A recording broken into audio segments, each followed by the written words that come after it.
Good morning and welcome back to the channel, guys. Today is going to be a good day. If you can see, we got the Supra there on the bed behind us. We've been driving for 3.5 hours. We are nearly at Ion, which is Keji's shop. We're going to be using his Dyno Jet hub dyno today. Tanaka-san's going to meet us there. We're going to be tuning this thing and hopefully making 700 horsepower. This is my first ever Supra build. I'm so excited to feel what a real Supra is meant to feel like. Everyone kind of says, you know, in the Skyline world, that GTRs don't really feel like a GTR unless they make it more than 500. And I feel like in the Supra world, everyone's kind of like, a Supra doesn't feel like a Supra unless it's making 1,000. But I mean, we'll bring that down to 700, 600 is kind of where everyone really says. But that's kind of a meme too. Anyways, you get what I'm saying. I'm excited to feel what this thing's gonna feel like with more horsepower, proper suspension and all of that. We're gonna be also testing some turbos today. I wanna do back-to-back comparisons against the G35 900 to the G40 900 if we have time. And there's a couple other turbos that I can't really talk about that we're gonna be testing in between there. I'm not sure if I'm gonna be able to film them yet and when the embargo lifts and stuff like that. But that aside, let's get to Ion and let's get the Supra off the truck and start tuning.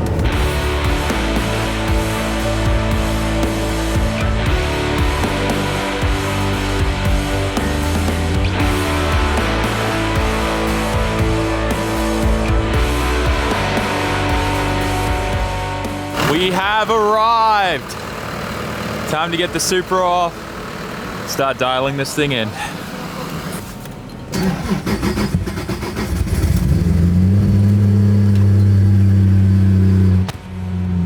Sounds like we're good. Tanaka-san's going over the car, making sure everything looks good. The boys in here are very busy getting stuff built. Looks like they're building another 8.6 chassis. The attention to detail and how much stitch welding they do on these chassis, and this car will probably be finished in less than a month, which is insane to think about, but yeah, they're good. These guys are good. Keji's always good. Good work. And I'm sure you guys remember we got to hook up Japan's biggest muffler to this thing. Got to make sure the neighbors over there are happy. Keiji is really fortunate that his shop is literally a gas station, so that means he gets a bunch of special like licenses and stuff where he's able to store a lot of race gas here and ethanol. In Japan, it's really hard to actually get your hands on ethanol. You have to get it by the barrel, and you have to have all these licenses if you want to store more than 2 barrels of it. It gets very difficult. So Japan's a little weird like that. Anyways, looks good. Last time we were here, this building was getting built and it's done now. I wonder what he's got hiding inside that. Might be cool to check it out later.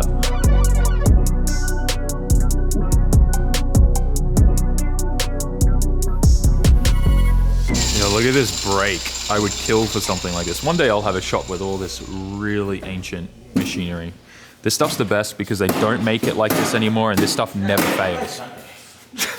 The muffler apparently has a few holes in it, so they're fixing it. On the fly. Should be mint. Oh. Oh my god, it's a big hole.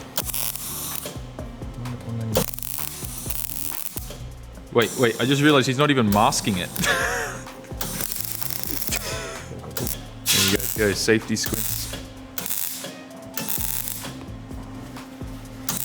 These guys are built differently, man. Now he's got the helmet out. He was just tacking it in place, I think. We've all done that, be honest, guys. I love looking at this stuff. Kosoku? I think that says Kosoku? All the old Japanese branding. Yamazaki. Dude, this brake is epic. Look at this press too. Oh, I'm jealous about that press. That's a nice press. He's got a little brake in there too. All the press tools too. Oh, man, I'd kill for all of that. Yeah, it's so hard finding that stuff now. Santoku. I'm not sure what this is. This looks like a grinder. Maybe you use this for like grinding things flat. Interesting. Yeah, I think it's a grinder of some kind. It's got like a little grinding disc wheel there. Santoku from Toyama, Japan. 1966, guys. My gosh. This stuff is so good. Never dies. And if it does, they're easy to repair. This is a Wasino. And then this big boy is a Yamazaki. So this one looks a little newer, I guess. This is a 860. Even these old cabinets the Merix cabinets. But this is my favorite thing. This bandsaw has concerts, like power things built into it for the lamp, so you can plug right into there, charge your iPhone. Has a little feeder here, so if you need to, you know, add coolant to it, you can. You cut, grind, and weld your bandsaws back together. So here are the bandsaws, just a big roll of it. You pull this out, you cut it here, you grind the surfaces flat, you put each end in here, lock it in place, and then you hold that down and it welds the two bands together, so you get your perfect bandsaw for this thing. This stuff is like such good machinery. Need one of these in my shop soon, for sure.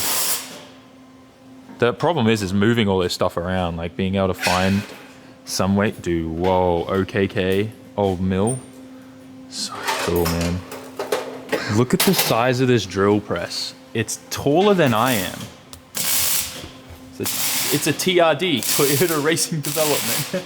TRD 1000F. Is there a manufacturing date? TOA, so Toa Machine Tool Works, Hiroshima, Japan. I wonder what year this was made. A few moments later. Finally got the hub dyno spinning. Tanaka-san is doing all the initial setup, getting things dialed in. He's already got this thing feeling like idling so much better throttle response. It starts right away. He's getting the CAN keypad all set up. I'm excited, man. Feels so wild that I have a Supra, like a Mark 4 Supra on the dyno. I'm so excited. And the turbo sounds responsive. Sounds really good.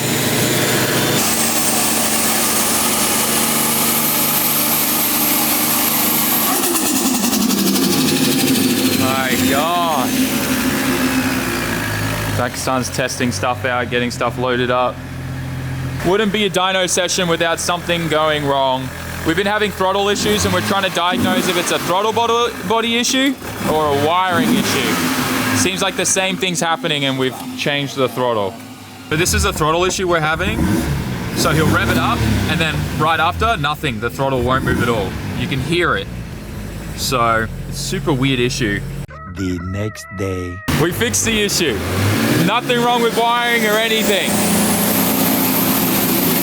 We had the anti-lag switch enabled. Probably because my fat ass sat on it and switched it on. I don't know, but it's fixed. I thought that maybe I sat on the keypad that enabled the anti-lag switch, but we just realized that when the key comes on and off, it automatically is turning it back on. So it's just a setting we missed in the link where it's turning it on automatically when the car turns on. So we fixed that now, not having any more weird issues. But anyways, it's starting to sound really good. Just listen.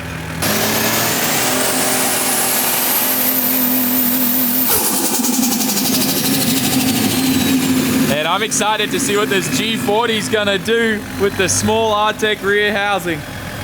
Woohoo!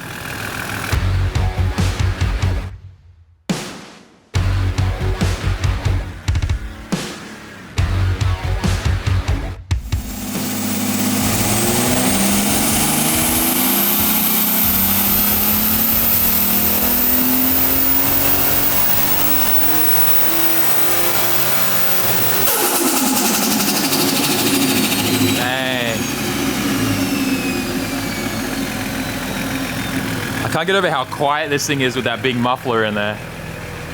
I think we're making like 1.1 bar a boost too. Oh, our lunch has come. This is our lunch, by the way, guys. Someone, delivery person brought this. Wait, it already made 540 horsepower? What? How much? Boost sir?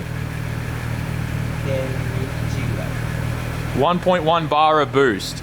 And it's already making 540. Oh my gosh.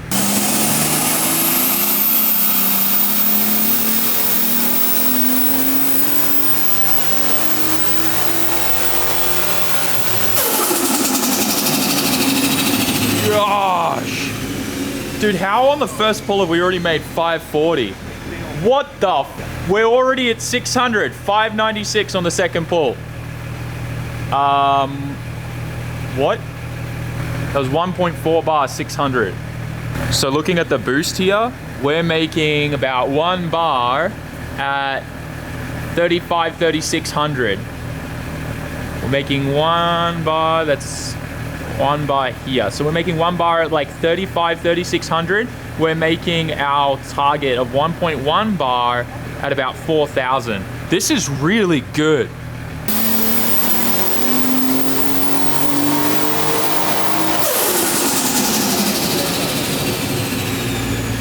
What the frick? We're at 666 horsepower. What's wrong? We're running out of fuel. Oh, that might be our limiting factor. Dude, but that thing is shooting to the moon. That's exciting.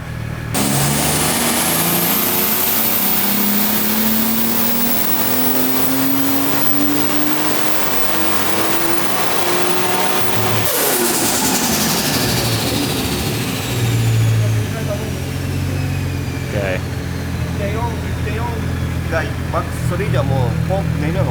Okay, so he's saying because it's possible because of the stock fuel lines that we're also still using, but we're at 600 right now.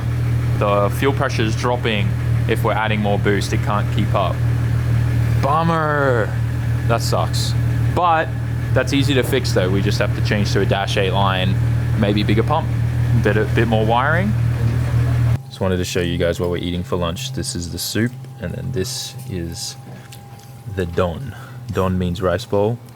This is egg, so tamago, and then there's chicken in there. So this is like the baby and the parent rice bowl. It's kind of what it's called in Japanese.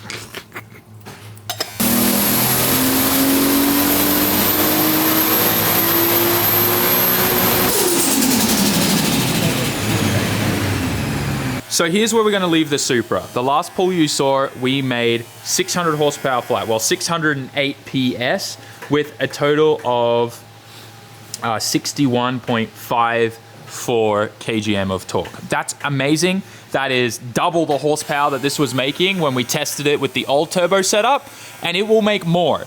The pull that we did before we pulled off because of the lack of fuel pressure and we didn't even rev it out was 666, the 666. I know that's kind of a sign that it's like, I'm glad we pulled off then. Probably could have ended bad, you know, fuel pressure issues, whatever. We'll come back with 2 fuel pumps and we'll upgrade the fuel lines and we'll do that later on, all right? But for now, I'm really happy with this. This is enough for me to do back-to-back testing against the G35 900.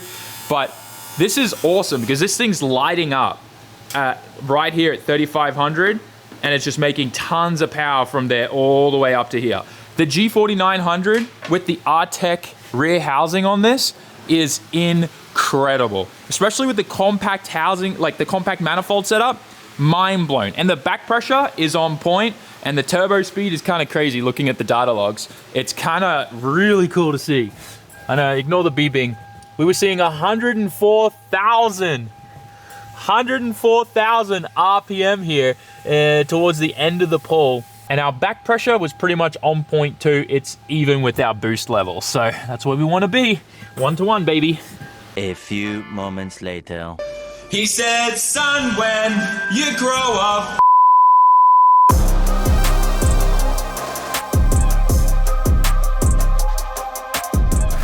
After a little bit of time, we have now changed to a G35 900 G-Series Turbo.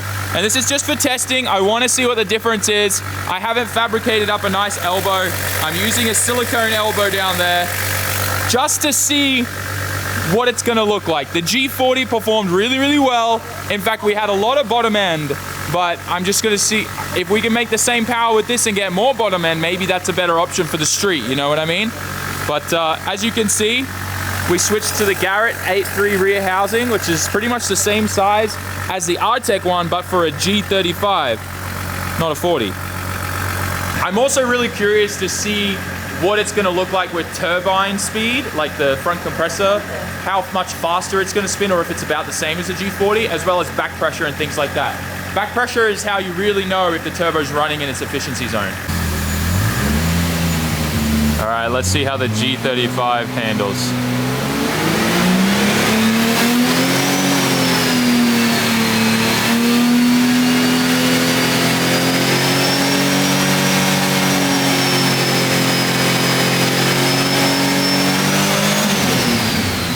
All right, First pull to G35.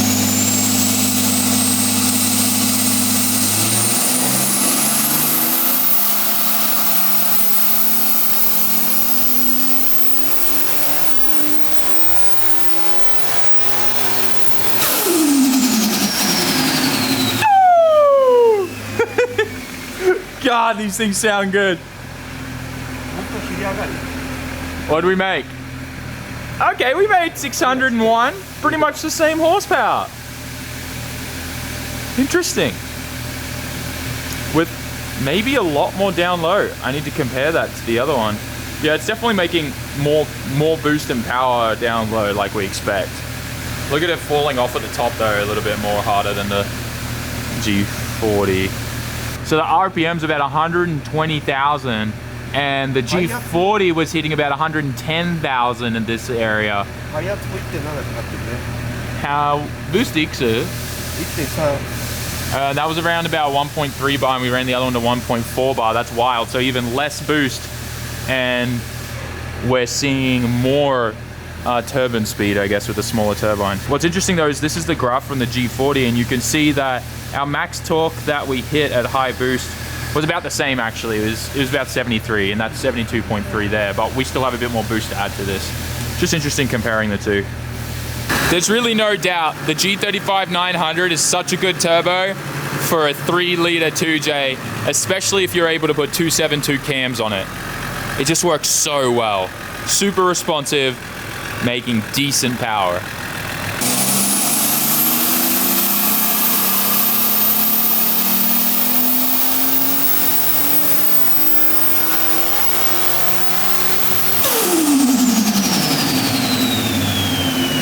Nothing really gets better than that.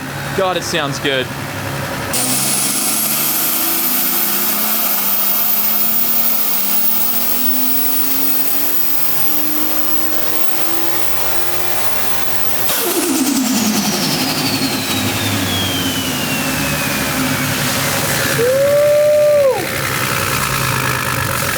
She's glowing. Damn. That Artec manifold, it's putting in work. So the last couple pulls that we've done, these are different boost levels. This one was 1.2 bar. These two here, the first one here is absolutely no boost control, and then this one is a little bit of boost control. So I think we're averaging like 1 bar here. This is like 0.9, and then this is 1.2. So it's gonna be really interesting to see what it's gonna make. That extra 0.2, 0.4, I think we'll be back in the 600 range for sure. But right now we're sitting at 563. That's a good number.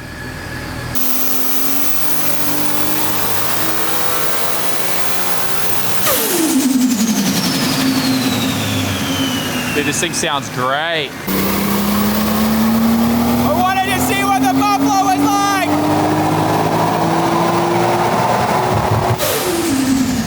God, that sounds wild. Even with the huge muffler and how quiet it is.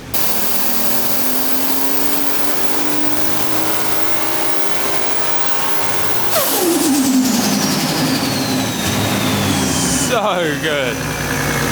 All right, so this is where we're leaving the G35 900. 641 horsepower, 81 kgm of torque, and you can see that it comes in pretty much, I don't know, 700 RPM faster, and we're making a fair bit more mid-range and a little top end here, and then it's kind of tapering off. I believe though, we come back with the I think this is kind of like where its limit is, right?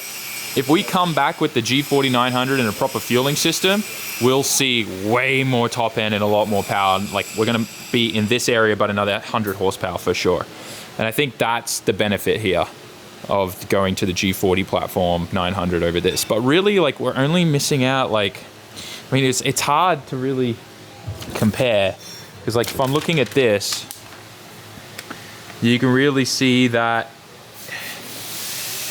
like, it's just maybe like 300 or 400 RPM closer to 3000 RPM where it kicks in and where the power starts coming in. But you can see it's way more aggressive. So you can see the G40 still wants to keep going.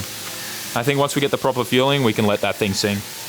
A few moments later. We're going back to the G40, baby. Today, I can't tell you much, but this is the 5th turbo we've changed on this car. and I'm sick of changing turbos. Are you sick of changing turbos, Daiki? Yeah. Yeah. Honestly. But the data was worth it, and you guys will see some information about that later on. But we're going back to the G40. I think that's going to yield the best results, and that's what I want to keep on this thing. We did see though, max power we saw today, I think, what, with the G35? It's like 630 something. I thought that was kind of interesting. Anyways, we'll put the G40 back on, and we'll leave it there, I think. Whew. Well, we're back to the G40 now. Let's see how she goes.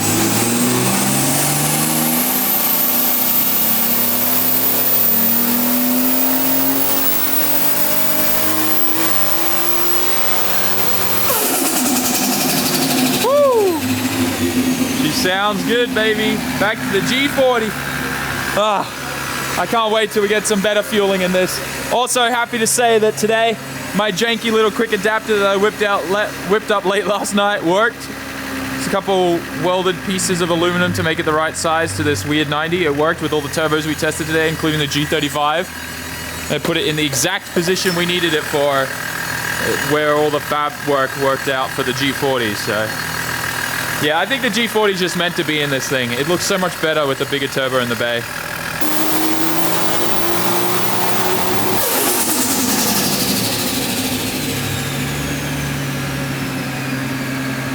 $617, baby. I think it's because it's getting a lot colder now. Daiki, what has happened to your face? Bro. I need to take a photo of this. This is going on the gram.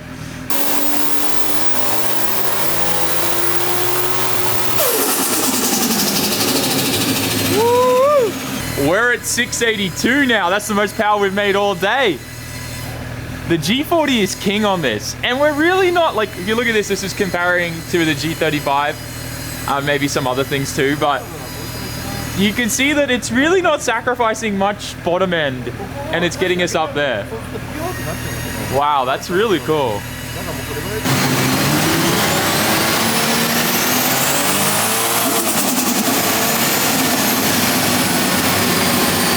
This thing sounds so good.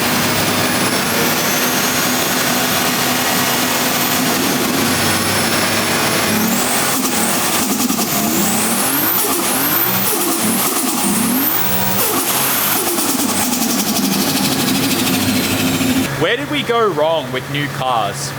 We need them to sound like this again. Okay. I know there are some new cars out there that do that, but I'm just saying, I don't want any EV crap.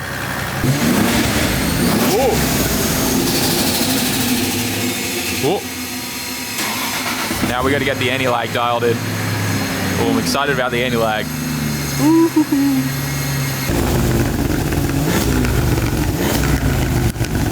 You can't even tell the anti-lag's happening that much because of the huge muffler, but it sounds really good. It sounds super dialed.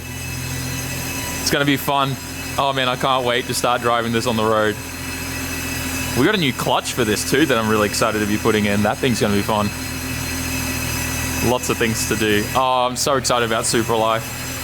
So excited to take this to Australia too. I think it's going to be so much fun. I don't know if I want to fix the fuel and try and...